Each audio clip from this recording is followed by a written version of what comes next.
मनीष सिसोदिया, यहाँ पर देखें सत्येंद्र जैन, इसके साथ आतिशी, सौरभ भारद्वाज, राघव चड्ढा, ये नाम तो मैंने आपको मुख्य नाम बता दिए, लेकिन अंदर की हम बात करें तो दिनेश अरोड़ा जैसे नेता भी यहाँ पर छुपे हुए थे। विजय नागर की आप यहाँ पर बात कर लो, तमाम दोस्तों की बात कर लो, तो यहाँ पर ये तय करना पड़ेगा कि अरविंद केजरीवाल ने यहाँ पर क्यों अपनी पार्टी को आगे रखने के साथ साथ धोखेधड़ी की। आप समझिए की पार्टी क्यों नहीं बनी, बता दीजिए अरविंद केजरीवाल, बता दीजिए यहाँ पर समाजवादी पार्टी के यहाँ पर समाजवादी पार्टी के जो संयोजक हैं अखिलेश यादव, वो बता दें कि क्यों नहीं बना पाए।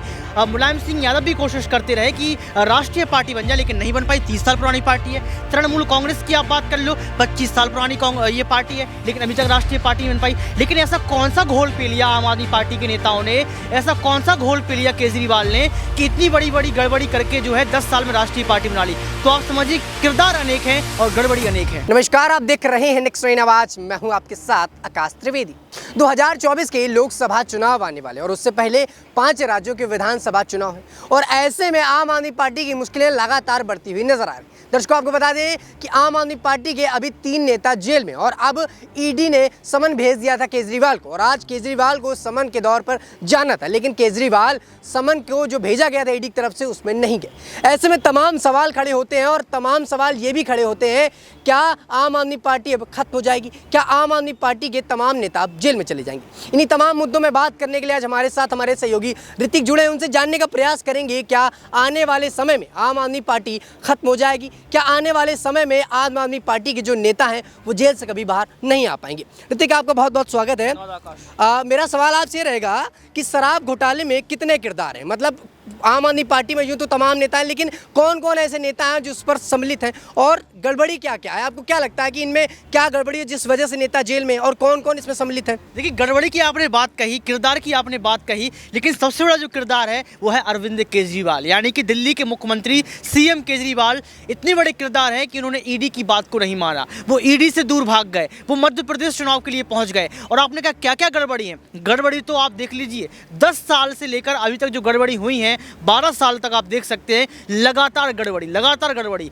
अन्ना हजारे के आंदोलन से ये पार्टी जीवित हुई थी, लेकिन अब मरने के दौर पर चल रही है, आखिरी सांसें ले रही है। आप देखिए, मनीष सिसोदिया की याचिका खारिज हो जाती है, तब अरविंद केजरीवाल हंसते हंसते बयान देते रहे कि ये सिर्फ आम आदमी पार्टी को कुचलने का प्रयास किया जा रहा है। यहाँ पर जो है बयान देते रहे कि अडानी के मुद्दे से भटकाने का प्रयास किया जा रहा है। अरविंद केजरीवाल बयान देते रहे कि आम आदमी पार्टी ने जो जनता को खुश किया, फ्री की रेवड़ी बांटी, इसका ये कारण है कि आज जो है भाजपा पार्टी डर गई है। तो किरदार यहाँ पर देखिए आप, अरविंद केजरीवाल, मनीष सिसोदिया, यहाँ पर देखें सत्येंद्र जैन, इसके साथ आतिशी, सौरभ भारद्वाज, राघव चड्ढा, ये नाम तो मैंने आपको मुख्य नाम बता दिए, लेकिन अंदर की हम बात करें तो दिनेश अरोड़ा जैसे नेता भी यहाँ पर छुपे हुए थे। विजय नागर की आप यहाँ पर बात कर लो, तमाम दोस्तों की बात कर लो, तो यहाँ पर यह तय करना पड़ेगा कि अरविंद केजरीवाल ने यहाँ पर क्यों अपनी पार्टी को आगे रखने के साथ साथ धोखेधड़ी की। आप समझिए 30 साल पुरानी पार्टी है यहाँ पर समाजवादी पार्टी, राष्ट्रीय पार्टी क्यों नहीं बनी, बता दीजिए अरविंद केजरीवाल, बता दीजिए यहाँ पर समाजवादी पार्टी के यहाँ पर समाजवादी पार्टी के जो संयोजक हैं अखिलेश यादव, वो बता दें कि क्यों नहीं बना पाए। मुलायम सिंह यादव भी कोशिश करते रहे कि राष्ट्रीय पार्टी बन जाए, लेकिन नहीं बन पाई। 30 साल पुरानी पार्टी है।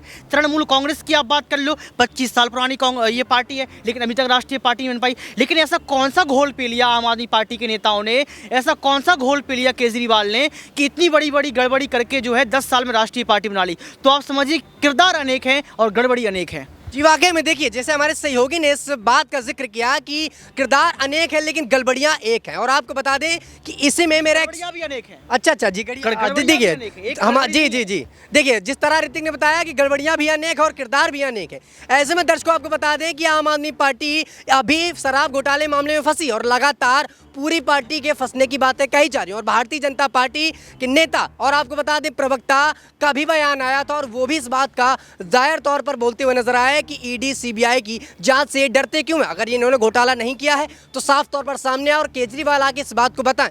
लेकिन मेरा सवाल ऋतिक जी आपसे एक और रहेगा कि जिस तरीके से आम आदमी पार्टी लगातार प्रचार करती है और प्रचार में इतना पैसा आता है, आखिर इनके पास फंड कहाँ से आता है, और फंड आता है मेरा सवाल, फंड अगर आता है तो वो फंड का जो पैसा है वो क्या जनता का होता है, उसका सदुपयोग होता है या फिर दुरुपयोग? देखिए, फंड की आपने बात कर दी, आप भी जानते हैं, जनता भी जानती है, आम आदमी पार्टी के नेता भी जानते हैं, राघव चड्ढा ने भी शादी की है, वह भी जानते हैं कि फंड कहाँ से आता है। फंड तो अरविंद केजरीवाल को भी पता है कि 45 करोड़ का जो भवन बनवा लिया उसका फंड कहाँ से आया।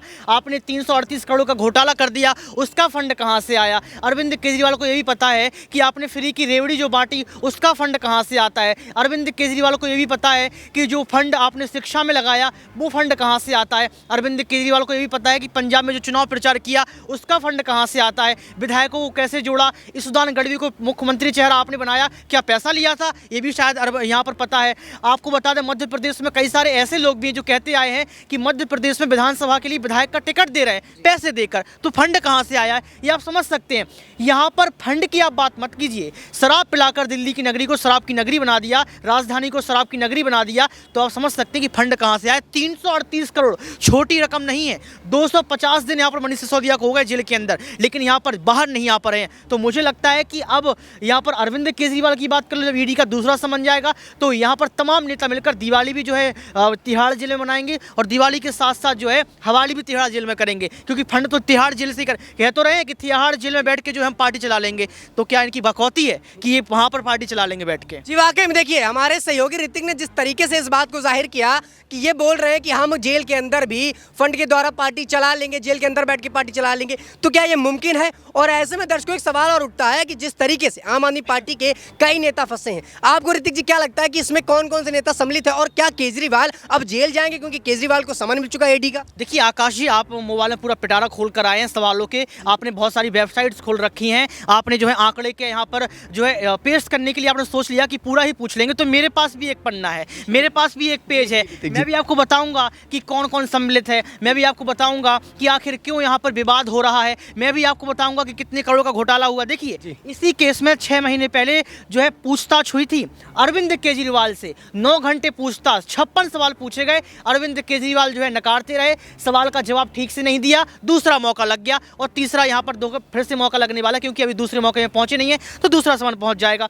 22 मार्च 2021 की हम बात कर लें तो मनीष सिसोदिया को नई शराब नीति के लिए ऐलान किया था उन्होंने कि नई शराब नीति का जो है अब लागू हो जाएगी और 17 नवंबर को ये शराब नीति लागू भी हो गई। तो इसमें पता आपको क्या हुआ आकाश जी, दर्शकों को बता दें, 15,000 से लेकर यहाँ पर 20,000 करोड़ की बढ़ोतरी देखी गई। तो आप समझ सकते हैं कि क्या क्या घोटाला हुआ, कहाँ से पैसा आया। और आपको बता दें कि आपने कहा कौन कौन नाम शामिल है। सबसे पहले तेलंगाना चलते हैं तो उनकी बेटी जो थी, किसकी, तेलंगाना के मुख्यमंत्री जो केसीआर हैं, उनकी लड़की जो है कविता, उनसे जो पूछताछ की गई। इसके साथ साथ समीर जो महेंदु हैं उनसे पूछताछ की गई, विजय नायर से पूछताछ की गई, अभिषेक बोजपल्ली से जो है पूछताछ की गई, केजरीवाल से पूछताछ की गई थी, फिर से बुला लिया गया है, सिसोदिया से पूछताछ की गई, राघव चड्ढा का भी नाम सामने आया है, कुलवंत सिंह का भी नाम सामने आया है और दिनेश अरोड़ा की चर्चा तो आपने सुनी होगी।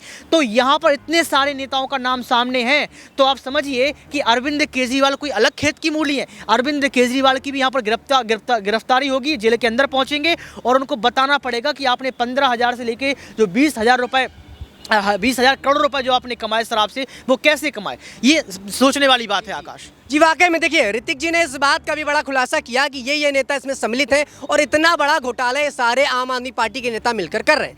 लेकिन फिर से सवाल वही उठते हैं कि आखिरकार घोटाले में कौन कौन सम्मिलित है और कौन कौन नेता रहे। और ऐसे में एक सवाल और उठता है, क्या शराब नीति में बदलाव किए गए? क्योंकि पहले शराब नीति पर फंसे कुछ नेता और अब फिर से शराब नीति में ही नेता फंस रहे हैं। आपको क्या लगता है जी कि शराब नीति में क्या बदलाव किए गए हैं? पहले कुछ और बदलाव होते थे, अब चुनाव के पहले कुछ और बदलाव। असली मास्टरमाइंड कौन है? असली मास्टरमाइंड है यहाँ पर अरविंद केजरीवाल। कल रात को मीटिंग करते हैं भाई साहब, पहले क्यों मीटिंग नहीं की? ईडी का सामान कब भेज दिया गया था, लेकिन जवाब कब दिया? आज सुबह। तो आपने जो सवाल किया है कि पहली और पुरानी जो शराब नीति थी, नई शराब नीति में क्या बदलाव हुआ, तो आपको बता दें यहाँ पर कि जो पुरानी शराब नीति थी वहाँ 40 से और 60% का एक जो आंकड़ा था, उसके तहत जो है सरकारी और यहाँ पर प्राइवेट दुकानें खुली थी। लेकिन अब 100% जो है यहाँ पर प्राइवेट दुकानें खोल दी गई हैं शराब की दिल्ली के अंदर, और उनसे जो पैसा निकलता है, कारोबारियों से जो पैसा आता है, उसका फंड सिसोदिया ने लिया है। और इसका खुलासा भी देखो इस पेपर में मैंने लिखा था, दिनेश अरोड़ा ने किया था। दिनेश अरोड़ा ने किया कि इस जो पैसा मनीष सिसोदिया को मिला, इस पैसे को जो है सरकार चलाने में यूज किया गया, क्योंकि आपको पता है कि दिल्ली का बजट कभी घाटे में नहीं गया। यहाँ पर आप देखिए डीटीसी की जो बसें हैं फ्री चल रही हैं, जो है बिजली फ्री है, पानी फ्री है। तो कैसे मुमकिन नहीं है? सिर्फ दिल्ली में ही क्यों, अन्य राज्य में आप चले जाइए, अन्य राज्यों में इतनी आपको फ्री की सुविधाएं नहीं मिलेंगी। तो पैसा कहाँ से आएगा? तो ये पैसा कहीं ना कहीं इसी शराब से जो है लिया गया। तो अब नई शराब नीति की आप जो बात कर रहे हो उसमें 100% प्राइवेट दुकानें जो है खुल चुकी हैं और उन्हीं से फंड अभी भी मिलता रहता है, लेकिन अभी भी जो है पूरी तरीके से उस पर पर्दा डालने का प्रयास किया जा रहा है। आकाश जी वाकई में देखिए जिस तरीके से इन्होंने इस बात का जाहिर किया, और वाकई में दिल्ली के अंदर डीटीसी की बसें फ्री चल रही हैं, महिलाओं के लिए बस में किराया नहीं लगता, बिजली पानी फ्री देने की बात की जा रही है, और केजरीवाल सरकार इस बात का हवाला फिर दे रही है अभी भी कि भले ही हमारी पार्टी जेल चली जाए, हमारे पार्टी के नेता जेल चले जाए, लेकिन दिल्ली वाले वासियों को और दिल्ली के निवासियों को फ्री बिजली पानी हम देते रहेंगे। तो कहीं ना कहीं सवाल वही खड़े होते हैं, क्या इतना सब कुछ फ्री करने के बाद इनके पास पैसा आखिर आता कहाँ है? और फिर पैसा आता है तो शराब घोटाले की बात उठती है कि शराब घोटाले से पैसा आता है। ऐसे में ऋतिक जी मेरा सवाल एक और रहेगा कि आखिरकार कमीशन बाजी से इनका कैसे मुनाफा हो रहा है, कितना मुनाफा कर रहे हैं, और कथित तौर पर ये मुनाफा क्या जनता का पैसे से ही हो रहा है? देखिए, लगभग अगर हम आपको यहाँ पर बताएं तो ये कहा गया कि 150 करोड़ रुपए का नुकसान तो भारत सरकार को हुआ, ये कहा गया। और जनता का, तो जनता टैक्स भर रही है, जनता यहाँ पर रह रही है, तो कितना पैसा जनता के द्वारा दिया गया होगा आपको ये भी पता है। और कमीशनबाजी की यहाँ पर बात है तो शराब से कितना कमीशन मिलता है तो आपको पता है कि अगर एक कोई रेवड़ी पथरी वाला है या कोई व्यापारी है, छोटा व्यापारी है, जिसकी अगर किराना की दुकान है तो वो कितना कमाता होगा। लेकिन हम कहते हैं, सुनते हैं कि अगर कोई पेट्रोल पंप खोल ले, कोई शराब का ठेका खोल ले तो इतना पैसा कमाता है कि एक महीने में करोड़ों रुपए वो कमा लेता है। तो आप समझ सकते हैं कि करोड़ों रुपए का अगर हम लोग यहाँ पर मुनाफा की बात करें, अगर वहाँ पर हम 30 या 40% भी अगर हम लोगों को मिल रहा है तो आप समझ सकते हैं कि मनीष सिसोदिया को कितना फ़ायदा हुआ होगा। अगर 30-40% ही मनीष सिसोदिया को मिला होगा तो आप ये समझिए कि 30-40% से उनने गोवा में प्रचार कर दिया, उनने गुजरात में प्रचार कर दिया, एमसीडी में 15 साल से नहीं आए, 15 साल के बाद यहाँ पर जो है एमसीडी में किस तरीके से प्रचार किया, कूड़े के पहाड़ को हटाने की बात कही, इसके साथ पंजाब में सरकार बना ली। तो उस 30% अगर वो हिस्सा मिला होगा तो सिसोदिया ने कितना नुकसान जनता का कर दिया। और जनता की महिलाओं की ये शिकायत है कि हमारे पति शराबी हो गए हैं। क्यों? क्योंकि आपने शराब फ्री में फैलाई, आपने एक पेटी के साथ एक पेटी फ्री में दे दी। ये कैसे हो सकता है? एक बोतल के साथ आपने एक बोतल फ्री में दे दी। तो मुझे लगता है कि यहाँ पर अरविंद केजरीवाल को पहले अपने आप को झांकना चाहिए, आईना देखना चाहिए और ये बताना चाहिए जनता को कि हमसे गलती हो गई, आपको बेवकूफ़ बना दिया गया।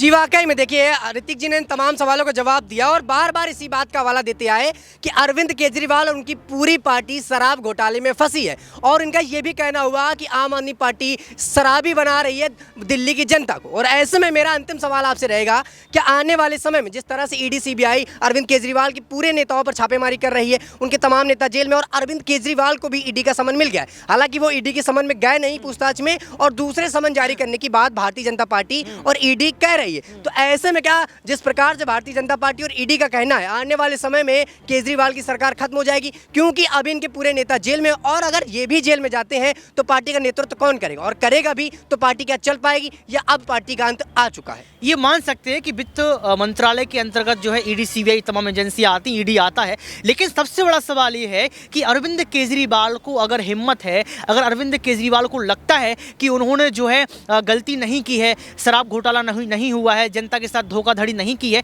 तो आप ईडी के सवालों का जवाब देते। आपको याद होगा, या तमाम नाम जो है आपको गिनवा सकता हूं मैं नाम, देखिए यहाँ पर महाराष्ट्र के पूर्व गृह मंत्री का नाम आपको याद होगा, अनिल देशमुख। इन्होंने ईडी ने इनको समन भेजा था, ये नहीं पहुंचे थे। फिर बाद में क्या हुआ, नवाब मलिक की आप बात कर लो, यहाँ पर संजय राउत की आप बात कर लो, ये ऐसे तमाम नेता रहे जिन्होंने ईडी के सवालों से बचने का कोशिश की, लेकिन ईडी लगातार समन भेजता रहा। अंत में ऐसा रहा कि इन तमाम नेताओं को जो है पहुंचना पड़ा, ईडी के सवालों का जवाब देना पड़ा, और क्या हुआ था, उनको जेल भी जाना पड़ा। अगर अरविंद केजरीवाल भी यही गलती कर रहे हैं तो बहुत जल्द वो जेल जाएंगे, उनकी भी गिरफ्तारी तय हो जाएगी। और सबसे बड़ा सवाल ये है कि अगर अरविंद केजरीवाल ये दावा करते हैं कि सबसे ईमानदार पार्टी वह है, तो ईमानदार पार्टी होने के नाते आपको ईमानदारी से ईडी के पास पहुँचना चाहिए, उनके सवालों का जवाब देना चाहिए और जनता को बताना चाहिए कि हम ईमानदार पार्टी हैं। नहीं है तो आपकी तस्वीर आप देख रहे हैं सामने। जी वाकई में देखिए ऋतिक जी ने हमारे तमाम सवालों का जवाब दिया, और ऐसे में दर्शकों आपसे भी एक सवाल रहेगा, क्या आपको लगता है कि आम आदमी पार्टी और केजरीवाल शराब घोटाले में लिप्त है? क्योंकि ईडी ने जब उनको समन भेजा तो मिलने नहीं गए, और उनके नेता